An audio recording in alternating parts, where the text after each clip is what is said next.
Ladies and gentlemen, imagine a capital city going dry overnight. No warning, no backup, no margin for error. Tonight, Tehran is facing exactly that nightmare. The main waterline that feeds Iran's capital is gone crippled, non-functional, and irreplaceable in the short term. As a result, nearly 10 million people are staring at a future without clean water, and the consequences stretch far beyond taps and pipes. This is not just an infrastructure failure. This is a political, economic, and security crisis unfolding in real time. The failure of Tehran as primary water transmission system has triggered one of the most serious urban infrastructure emergencies the city has faced in decades, instantly pushing nearly 10 million residents into uncertainty. When a capital loses access to its most essential resource, the impact is immediate and unforgiving. Households are unable to meet basic daily needs. Hospitals are forced to ration supplies, and entire districts experience prolonged service interruptions. This is not a routine outage or a temporary maintenance issue.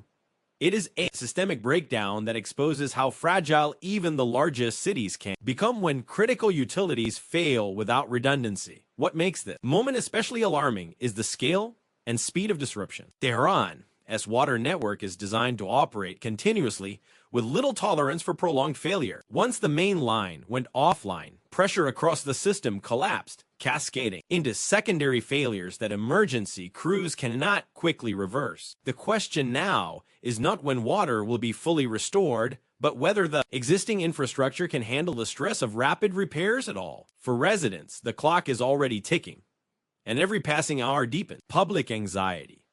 The financial implications are equally stark. Urban water failures immediately translate into economic losses.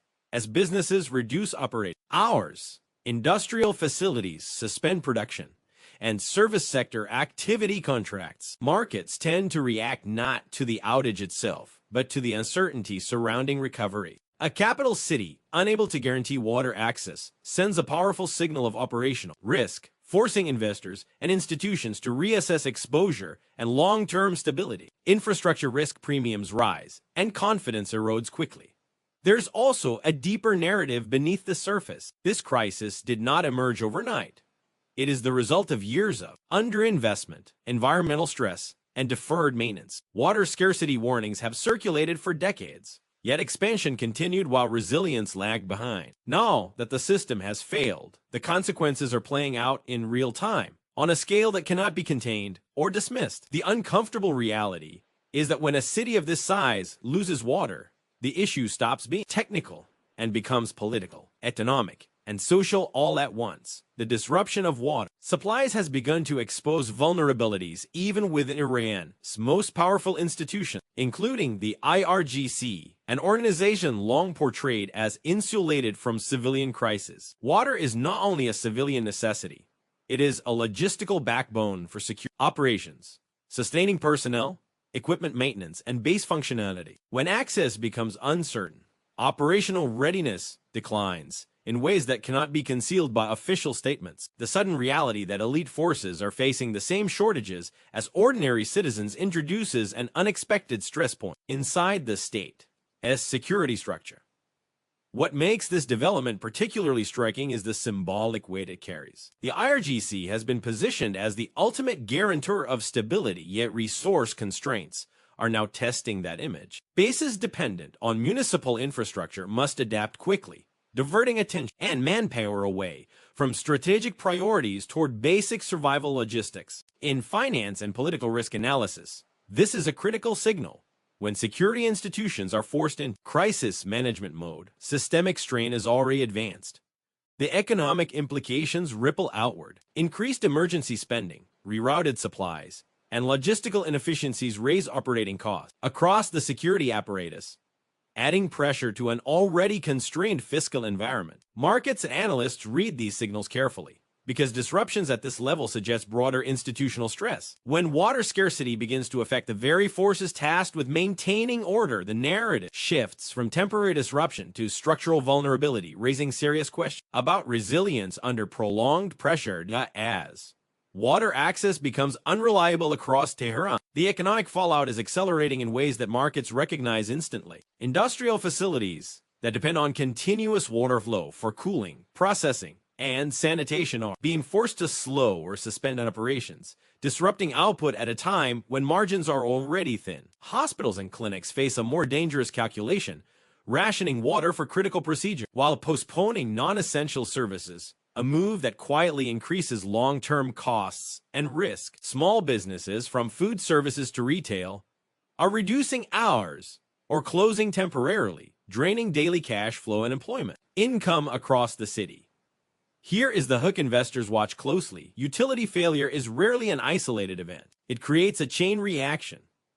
Reduced production feeds supply, shortages push prices higher, and inflationary pressure intensifies just as consumer confidence weakens. When a capital city, as basic services falter, productivity losses multiply faster than official data can capture. Financial markets tend to price in this uncertainty early, widening risk spreads and discouraging short-term capital commitments.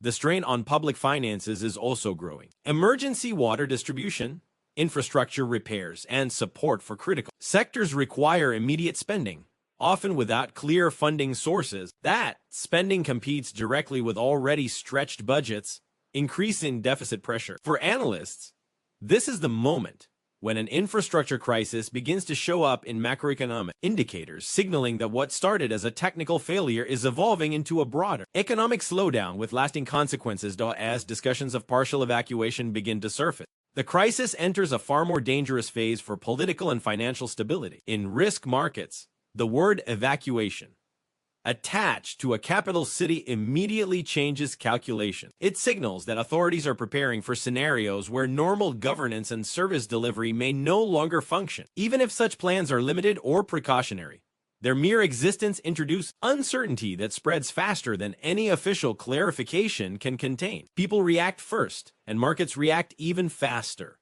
The hook here is perception. Political risk is not driven only by what happens, but by what people believe might happen next. When residents start considering relocation, consumer behavior shifts overnight. Spending slows, savings are hoarded, and informal capital flight begins as households and businesses move assets to safer ground. For investors, this behavior translates into a higher political risk premium, pushing up borrowing costs and weakening confidence in long-term commitments.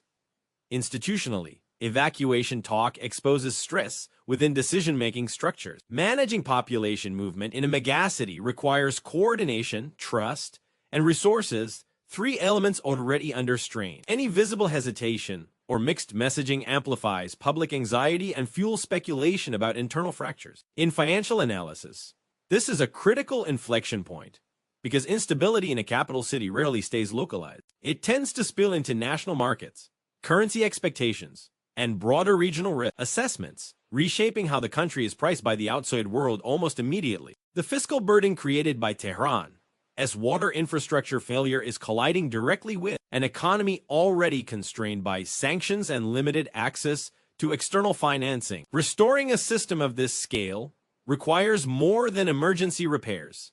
It demands large-scale reconstruction, imported technology, and sustained investment over time. Under normal conditions, such a project would strain public finances. Under sanctions, it becomes a far more complex and expensive challenge, with fewer funding channels and higher transaction costs at every stage.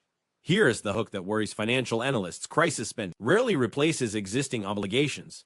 It stacks on top of them. Emergency allocations for water distribution, temporary facilities, and accelerated repairs divert funds from other sectors, forcing difficult trade-offs. Social programs, subsidies, and long-term development plans risk being delayed or reduced, increasing domestic pressure. At the same time, the government ability to borrow is limited, meaning deficits deepen without the usual relief mechanisms. Sanctions also complicate procurement timelines, slowing access to specialized equipment and expertise needed for rapid stabilization. Delays translate into higher costs, while prolonged disruption erodes economic output, shrinking the revenue base needed to fund recovery.